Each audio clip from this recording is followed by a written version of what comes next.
హిందూ వ్యతిరేకి అని జనసేన ఎమ్మెల్సీ నాగబాబు విమర్శించారు. తిరుమల వెళ్లేందుకు డిక్లరేషన్ అడిగారని, టూర్నే రద్దు చేసుకున్న చరిత్ర వారిదని ఎద్దేవా చేశారు. అదే తమ నేత పవన్ మాత్రం తన కూతురు మైనర్ అయినప్పటికీ డిక్లరేషన్ ఇచ్చారని గుర్తు చేశారు. దాన్ని గౌరవించడం మన ధర్మం. యుధా రాజా తదా ప్రజ అంటారు. నాయకులే రూల్స్ ఫాలో కాకపోతే ఇంకా ప్రజలు ఏం ఫాలో అవుతారు? అయినా బాధ్యత గురించి వైసీపీకి చెప్పడం చెవిటోడి చెవిలో శంఖం ఊదినట్టే.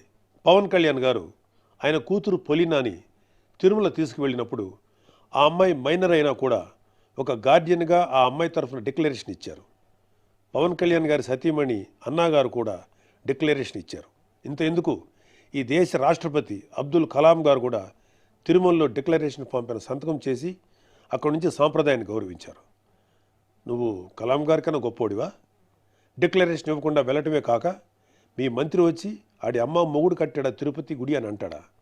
అలా తలపొగురు మాటలు మాట్లాడితేనే జనాలు 151లో మధ్యన 5 తీసేసి 11 ఇచ్చారు. అయినా నువ్వు ఏమైనా మారావా? లేదు. డిక్లరేషన్ అడిగారు అని తిరుమల పర్యటన క్యాన్సిల్ చేసుకున్న చరిత్ర ఉంది. అయినా సెక్యులర్ ప్లేస్కి రిలీజియస్ ప్లేస్కి తేడా తెలియని నిన్ను ఎడ్యుకేట్ చేయడం